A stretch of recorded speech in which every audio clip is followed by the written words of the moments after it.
So with this type of freedom, you are literally tripping latent forces in your subconscious mind and freeing up God who knows what. That's what we're putting to the test. The real special part about my life right now is that I'm putting the universe to the test. I've done it through a lot of decoding and detaching from the world and the world's ideals. But the coolest part of my life right now is I'm literally testing the universe, like letting go of everything. I'm talking about selling my car, headed to an island, still being productive and still being high vibrational. But I'm putting the universe to the test, and I'm doing it in a way that everybody will get to experience and everybody will get to see how this thing turns out, because everybody doesn't seem to have the chance to put the universe to the test and really trip latent forces in their subconscious mind to access things that are working beyond them. So when you talk about detachment, you know, on a minuscule level or a basic level, you talk about not needing so many things, like so many apps, for instance, so many bills. You might even let your cell phone go and work off of Wi-Fi like I've been doing. Just little things and forms of detachment. This is not what everybody's doing. When I go out, I don't really have a cell phone unless I'm connected to Wi-Fi, which is almost everywhere. But say, it's a big step in detachment. So I guess we'll all get to see. We'll all get to see the universe being tested, you know, through this lens, through the lens of my comprehension. You see, I realize something, that consciousness is always expanding and contracting. This Slinky actually helped me to realize it, and I use it as a form of meditation. While I'm playing with it, I'm just imagining my consciousness expanding and contracting. High vibrational frequency manipulation and low vibrational frequency manipulation, and I'm operating always somewhere within the bandwidth of my own consciousness. You see, it can do anything. Within itself, it can do anything. And in this range, I'm always operating somewhere in this range of my own consciousness. Be it low vibrational in the form of complexity and emergence, that ultimately emerged from simplicity and high vibrational manipulation of my life force energy. So seeing these universal codexes and universal patterns in life will allow you to simplify life. This is why the flower of life comes to us in the representation of a pattern, in the patterns of nature. And this is the ancient flower of life that a lot of theorists try to solve. Terrence Howard is always talking about it, you know. And in that sense, you have to respect all aspects of life. Consciousness itself to start with, life force energy itself to start with. And then you'll begin to focus on all of its emergence, the use or misuse of your life force energy. How you are manipulating your life force energy causes a series of emergence into the billions, as you could see. So there's a series of emergence within yourself that goes on to create emotions, all sad and happy emotions, light and dark vibration codes and feelings. And then there are the view of emergence as a society and as a collective.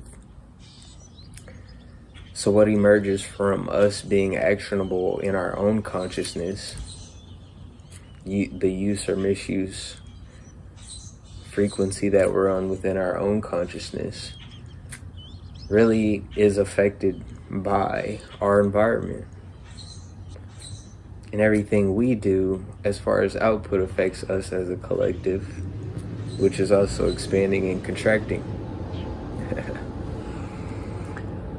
So this is why I'm loving my life right now, is because I actually, like, I I don't have the most money in the world. I'm stepping out on a limb. Who knows if any of this is even gonna work, but I'm just throwing my hands up and saying, hey, whatever the world has for me, I'm ready for it to happen. If that means taking 10 steps back just to take a step forward and free myself, then so be it. If that takes getting stranded on an island somewhere, then so be it. You know, you just, at one point of your awakening, you just throw away your give a fucks. You completely throw away your give a fucks, like your ability to actually give a fuck. Like to actually care about anything. Because you see, a wise man once said, to care is to carry. Yes, to care is to carry. You are carrying a burden if you care about illusional things, if you care about all the emergence of life, if you are unable to simplify complexity in this life and realize that everything happening is just a series of emergence. Even this video I am doing right now is just an emergent property. Us being conscious beings emerge from low vibrational manipulation, use of life force energy. So then we had to form and beget a way of seeing, becoming conscious, to see how our life force energy is being manipulated and used.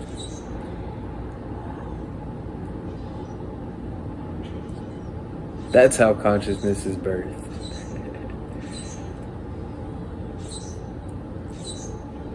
But if you could see these patterns and consolidate them, patterns of light and dark, good and evil, both ends of the spectrum of your consciousness, that's just expanding and contracting. And then you will be able to trip the latent forces in your subconscious mind and free yourself. You know, shout out to one of my, this lady who commented on my status. I did a video a while back and I was just talking about the psychological domestication and multidimensional slavery that conscious beings faced, which is also an emergent of low vibrational manipulation. Just an emergent of life force energy itself. Pure chaos. But the lady commented and said, you know, I was crying in the video because I can see how they use money and have set the playing field in order to make a lot of people lose and to make a lot of people suffer excessively. So she comments and goes, well, it seems like your heart is bursting and you're bursting into a new level of consciousness, and don't be offended, but what if I tell you that consciousness, suffering is just a part of experiencing your consciousness? And boom, it hit me. She's like, yeah, you're just experiencing suffering as a part of your entire consciousness in order for it to evolve. And I'm like, dang, so I just see once I get over here into complexity, which is suffering, an endless genealogy focused on all the emergent properties of consciousness itself. And then she was able to free my mind again and say that just remember that suffering is just a thing that you're experiencing within your consciousness. And you have, so basically it hit my mind and I'm like, yeah, I have a choice to be anywhere within this band of my consciousness at any time. So although we're not perfect, even though we know this, we'll still find ourselves in the red, in low vibrational forms of, you know, energy, and we'll have to find our way back from complexity to simplicity, you know, because that's high vibration manipulation of your life force energy. And simplicity is really super genius. Simplicity is super intelligence.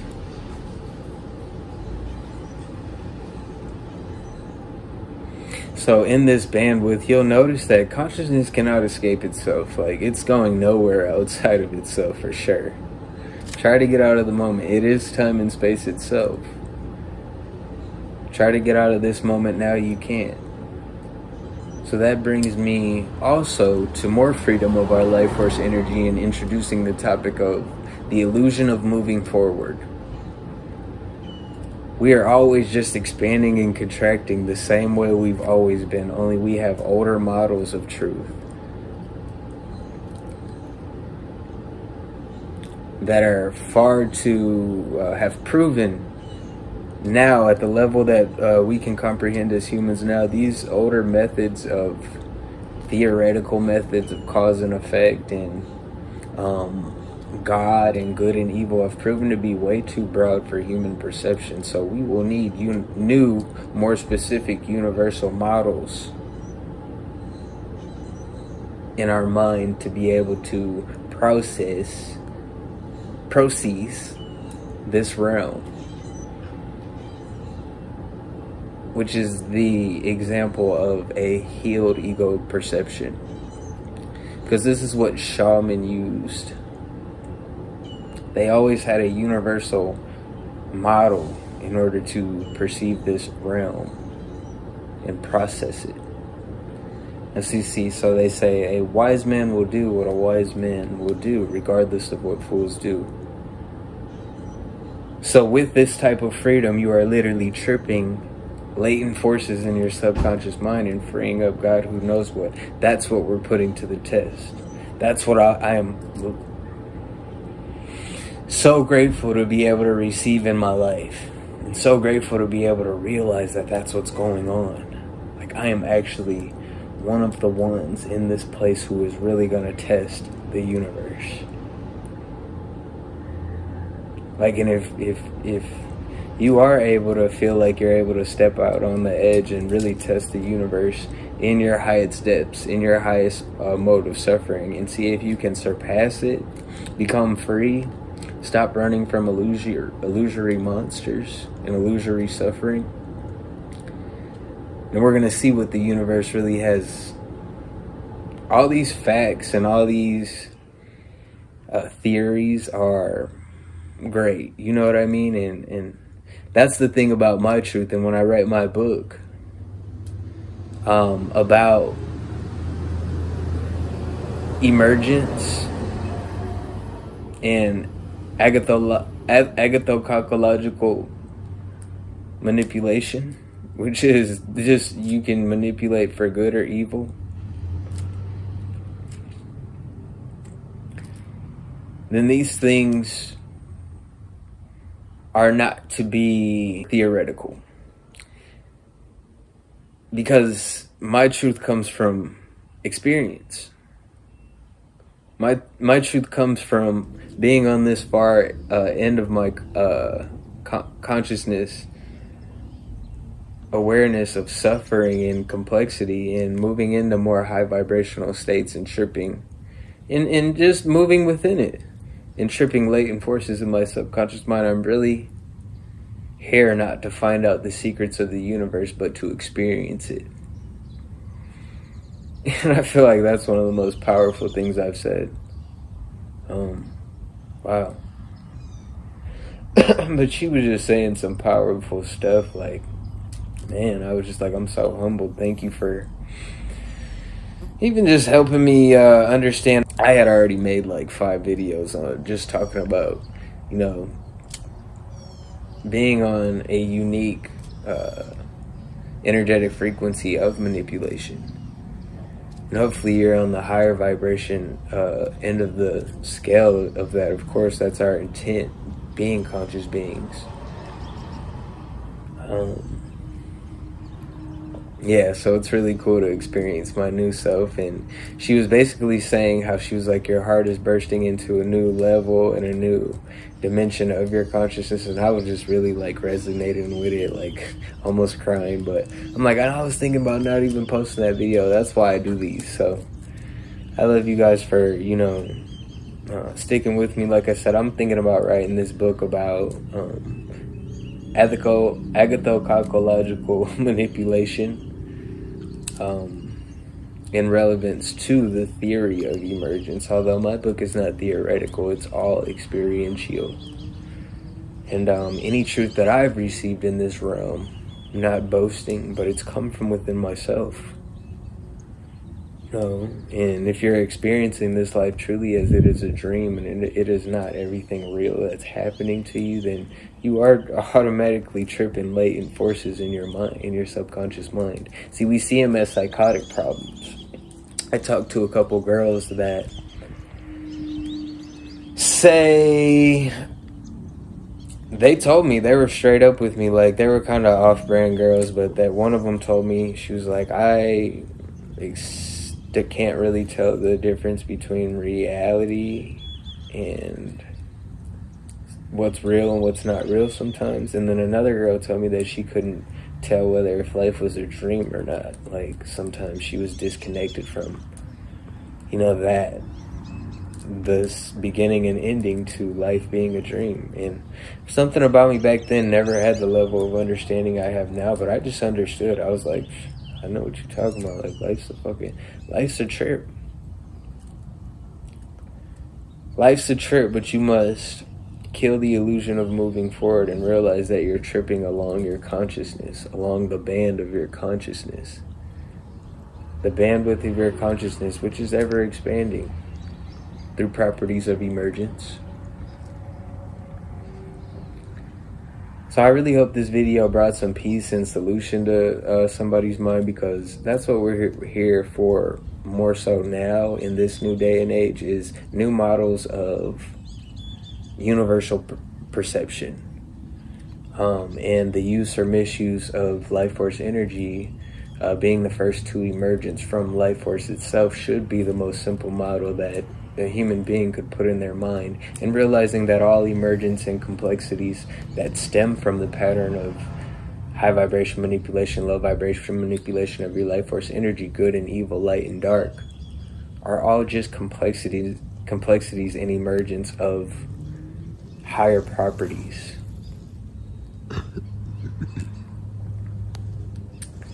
So this is not reductionism either. It's not like I take everything in the beautiful complexities and just reduce it down to a more simple part, because that's not what life is about. It's about enjoying what emerges from what's already emerged. It's about enjoying the sounds and vibrations that emerge from nothingness. See, before you hear anything, there was nothingness. And into nothingness you spoke. This is why I love the word. I hated it when I first found it out. I was like, what's the meaning for the word for good and evil? Like the use of things for good and evil. And it was agathococological. But dissecting the word, like a real logictarian, I found out that agatho means good and caco means bad, which makes sense because caca in Spanish is bad. But logical, the suffix to the word, means word. So agatho is good, caco is bad, and then logical means word. And I was like, wow, that's really powerful, considering how powerful the word is in our life. Considering the power of a story in which our brain, the mechanism, is able to interpret and build a visualization based off of the words that I'm telling you. I am able to, through this screen, build a story of humanity, a story of how this realm is working. And you are able to construct it in your mind in the form of visualizations. These visualizations usually come with a narrative, a story, commands. So we're really intelligent, and that's how powerful the word is. If we are having a conversation, we are building the story together. We are building the visualization together. This is why some conversations fall apart. Love and light.